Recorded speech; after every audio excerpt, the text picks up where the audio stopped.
My name is Amber Hayes, and I am working with Strategic Networks Group, and we're providing best practice modules and e-business tactics to small to medium-sized businesses, and it's looking at optimizing the online world using broadband to improve your business, improve community. So one of the things that we are talking about is selling online.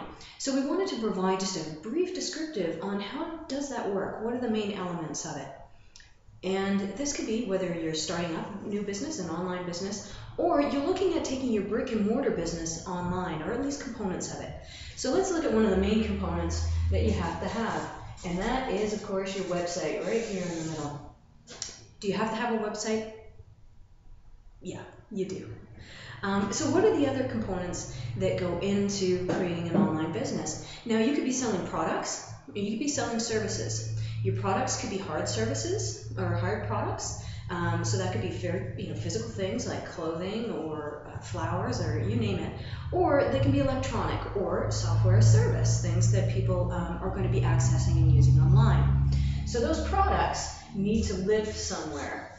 And typically, they're going to live in part of your website that is an online store. Now, these online stores or inventory areas are there so that the people outside, let's say it's a girl here, they can actually see your products. Now, it's important also for them to be able to get information about your products. So they need to understand the basic information that they're going to need in order to buy this product online, or in some cases, they may call you, have a conversation, you close the deal, and they come back and they buy it online.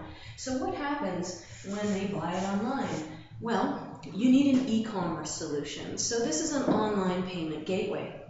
So the individual takes their credit card, and we've all probably seen this. We enter the information into a secure, encrypted shopping cart system. The money then flows from your website or from the third-party shop that you're using.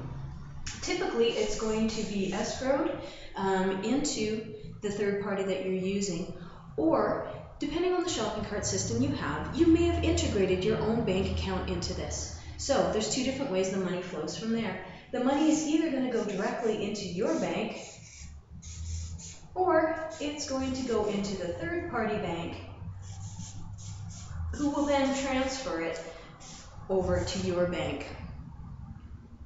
Money delivered. Now, you've got the money. Now you need to deliver the product. The product, if it's electronic, typically what you want to do is have it as turnkey as possible, so that a code gets sent automatically to the client up here, and they can then just go and download the product. Or it may be something that is shipped. Now, there's a couple different ways we can ship our products. You may get a notification that this sale has taken place, and you may have goods stored in your own inventory or warehouse area. At that point, it's ideal to have more software that allows the different staff to see that an inventory purchase has been made, to pull that inventory, ship it to the customer, and a notification goes back into your system to say that that item has been shipped. And ideally, if you have a good inventory management system, it's also going to notify other areas to then replace that. The other option is what we call drop shipping. That means you're hands off. You don't have a warehouse full of products. It lives with another third party. So that when that sale is done, the money goes through, the notification instead will go to the drop shipper, who will then package up the product and actually send it out directly to the customer without you even having to touch it. Make sense? So there's a few different ways then that we can complete the sale and deliver the product. It's an electronic product. Ideally, they can download it, or they're going to get a code to access it online. If it's a hard product, it's either in your warehouse where a notification is going to go out and it's going to get shipped, and then that shipping statement will come back and update your inventory, or in a drop shipping scenario, the notification goes out and the drop shippers do that for you, and then you should get notification of that whole sales cycle being closed. So as an overview, you need your website. The website needs to be a good tool to enable the users to understand what your product is, to self-identify with it, to answer their questions. Hopefully it has maybe some rich media, some videos, some testimonials around it, and it has a click to buy. The click to buy is a very important piece. You don't need to make this yourself. It's something that you can buy or pay monthly for. There are systems like PayPal right through to places that provide you with an entire store like Shopify or Volution. Sale gets made. Again, merchant account, very important.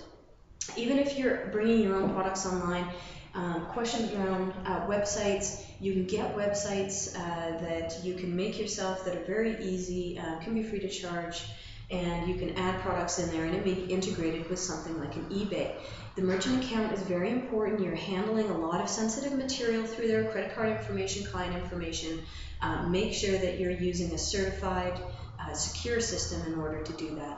So in the rest of this module, we will be outlining and providing links to you of some of the different service providers, of some of the best practices out there when it comes to online sales. But the main thing is that adding an online sales component to your brick and mortar business or starting an online business allows you to tap into a much larger market up here. We're seeing a lot of trends in regard to how much people are purchasing online, volumes are purchasing online, and the amount they're willing to spend online. So it is a good return on investment for your company to consider what sort of benefit you can achieve out of expanding your market, possibly adding new products, sometimes making things more efficient within your organization by adding online sales.